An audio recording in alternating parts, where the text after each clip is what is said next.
that shiny sticker price on the car, this thing we call the Mulroney sticker.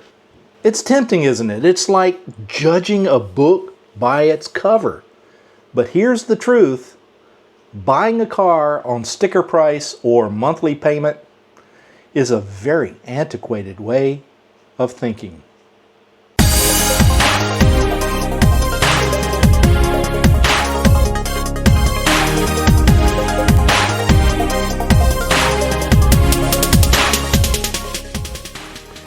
Hello and welcome to Jim's EV Adventures again.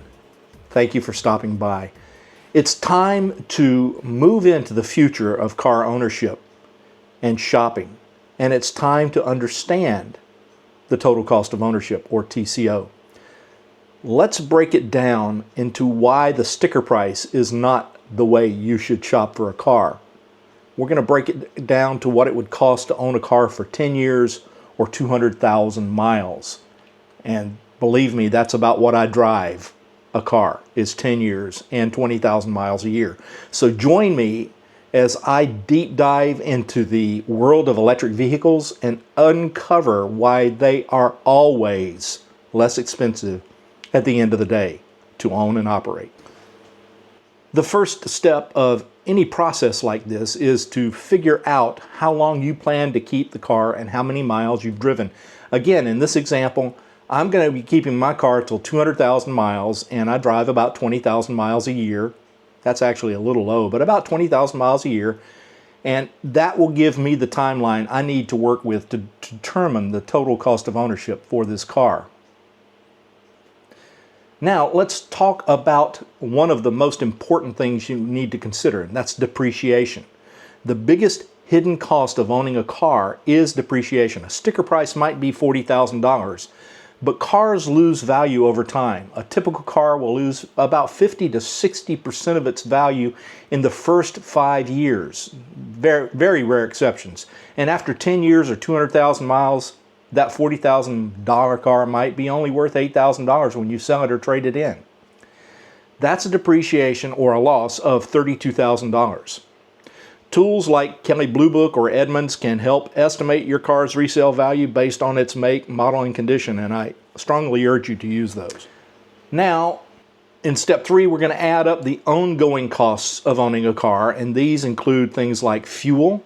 How much will it take to fuel your beast over that 200,000 mile period? And then we're going to look at new tires and other routine maintenance like oil changes, cooling system flushes, filters, and brakes. Now, in the final step, step 4, we're going to compute the total cost of ownership, which will use the following known variables. And we're going to talk about the unknown variables at the end of this video, so stick around. But the known variables are sticker price, the maintenance costs, the cost for tires, and the fuel costs. We can compute those up front to determine the total cost of ownership. So what is the real cost of owning a car? First, you have to compute the TCO and divide your total cost over a period of ownership. For this video, we're going to do that for 2 different cars. One is an electric vehicle and one is an internal combustion engine vehicle. In our analysis, we will keep both cars 10 years driving 20,000 miles per year for a total of 200,000 miles.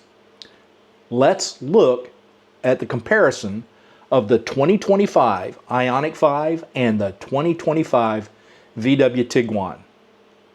Here we go. Okay guys, now that we understand what total cost of ownership is all about, let's break it down for the Hyundai Ioniq 5 and the Volkswagen Tiguan.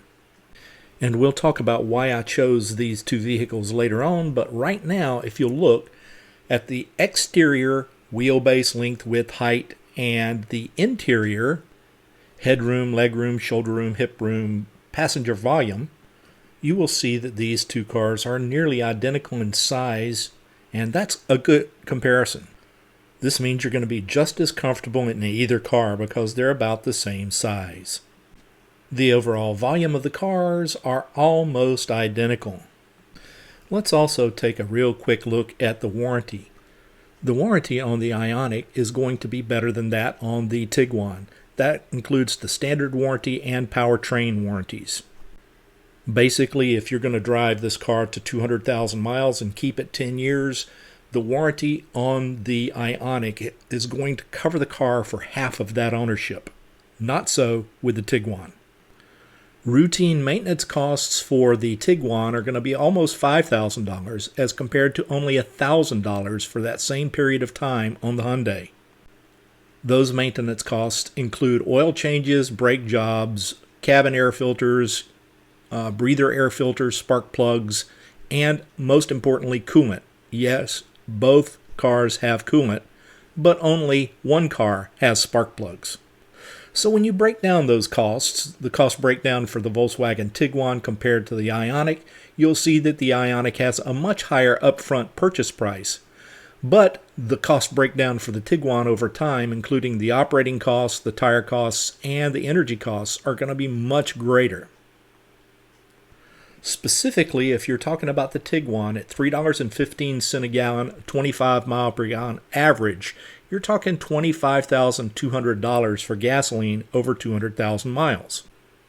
But even at the outrageous rate of 17 cents per kilowatt hour, you're only spending about $8,718 on the Ioniq to keep it moving. That's almost a $16,500 difference. So now let's look at the key cost comparisons over 200,000 miles, starting with the purchase price, about the same. Operating costs, much less for the Hyundai. Tire costs, more for the Hyundai, but the energy costs is where things break down. The energy costs are almost 5 times higher for the Tiguan.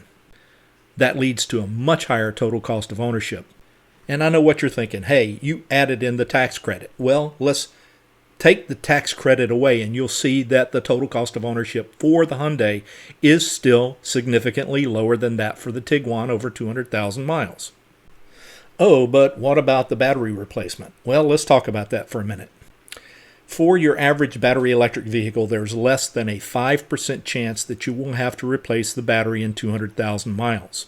For the average internal combustion engine car, there's between a 25 and 30% chance you're going to have to replace the engine before 200,000 miles.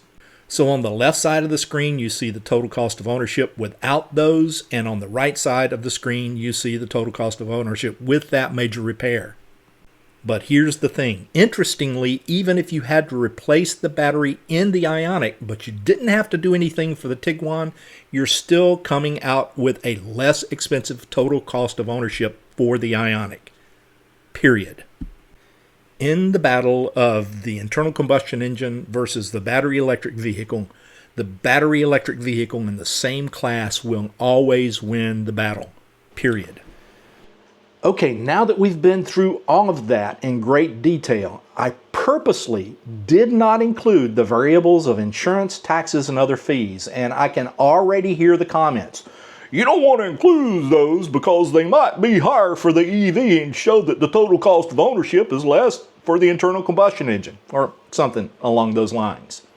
Well, I tell you what, Einstein, go ahead and add in $5,000 to $10,000 extra at the end, and I can tell you that your EV is still going to cost less than an internal combustion engine car. Your precious ICE dinosaur is still going to lose that battle. Buying a car based on sticker price or monthly payments is like buying a house based solely on the down payment alone. It's incomplete. But by calculating the total cost of ownership, you're looking at the full picture. Depreciation, fuel, maintenance, and yes, even insurance, taxes, and financing. Use online tools like Edmunds TCO calculator or Kelley Blue Book to get a precise estimate for any car you're considering. Move into the future by making informed decisions and drive smarter.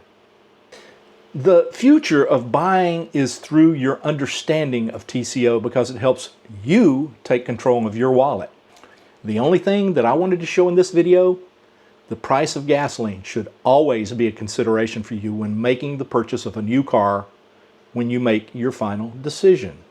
It is always going to be 30 to 40% of the total cost for the internal combustion engine vehicle. And it is always going to be more than the difference between the price of an EV and a comparable ICE vehicle. Thinking about that in any other way is as antique as using candles to light your house. Thanks for stopping by, and I hope to see you out there or somewhere along the route from point A to point B. Take it easy, everybody, and I'll see you all real soon.